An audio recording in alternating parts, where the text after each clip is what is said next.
History of Pripyat, Part 3. The Assignment. Last time I told you about Brukhanov's background, and I gave you some context to what will come later. So, how the USSR's central planning was influenced by politics. That's a way bigger subject and often overlooked because usually, regarding the Chernobyl disaster, people tend to focus on workers, their decisions, and the design of the RBMK reactors. But we can't avoid an equally important matter. Why the tests that resulted in a huge tragedy were done in such a way? And to do so, we have to look into how the power plant and surrounding areas were built and adjusted to the new reality. It won't be a short insight, as it touches a lot of different aspects on many levels in both the USSR's economy and planning. That's why today we will speak about the moment Viktor Bryukhanov was assigned a task that would change not only his life, but also hundreds of thousands of people in the future. It will be important for you to understand just how difficult it was to complete any project in the Soviet Union, and how building the so-called most advanced nuclear power plant in the world was even harder. Viktor Bryukhanov arrived in Chernobyl, the 8 centuries-old town and the region's capital, in the early weeks of 1970. But before I will tell you more about his first visit, let's move back to the end of the 1960s, a decade which decided the fate of Pripyat and Chernobyl. It was then that the decision to make Chernobyl nuclear plant among the woods and marshes of a nearby river was made. And it was then that the two superpowers, the United States and the Soviet Union, were involved in several contests, from wars and interventions around the world, through the nuclear crisis in Cuba, to the Nixon Doctrine and the moon landing. And it was the peak of the Cold War, a time in bilateral relations between the US and the USSR when they were often hanging by a thread, threatening the outbreak of a Third World War, probably the last war in the whole human history. There is no secret that the Soviet Union, however an important military power, was behind the US in many aspects of economy and science. And the Communist Party leadership knew it well, despite flexing its muscles on every occasion.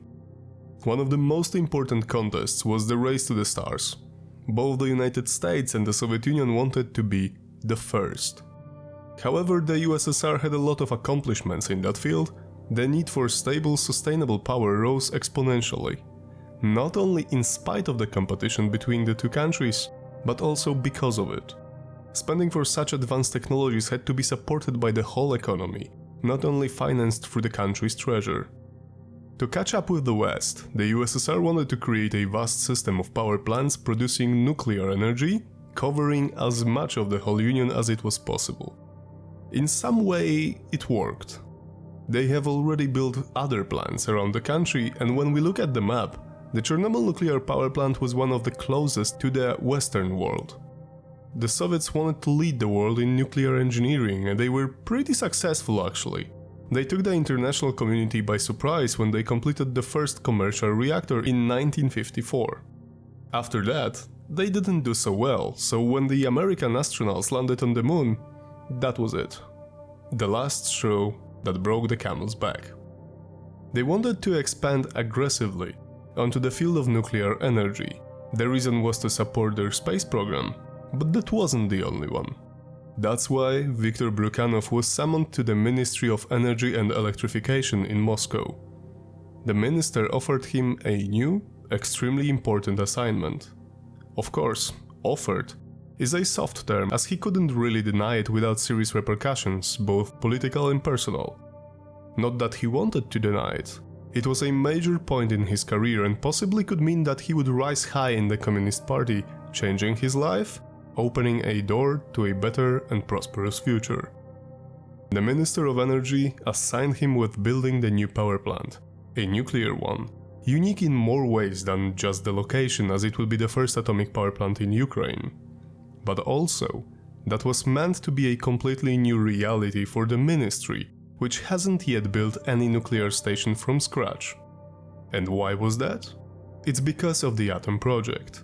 The USSR was behind the US in the nuclear race after the Second World War, So they controlled every bit of their nuclear power program, mostly by the shady Ministry of Medium Machine Building, an organization so clandestine only a handful of the most important people in the Soviet Union knew exactly what they were doing there.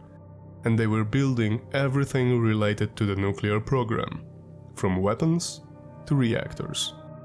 So it was a completely new territory for the Ministry of Energy and Electrification, a territory Viktor Brukhanov was about to discover for them. And he gladly took the assignment, imagining being a proud carrier of the banner of the new atomic era in the whole Soviet Union, as any true believer would do. Thank you for watching this. That was part 3 of the Pripyat history. We have to cover the whole story, not only just selected aspects, so be sure to watch the previous 2 parts and await for another one. That's it for today, guys. Take care, stay safe, and see you next week.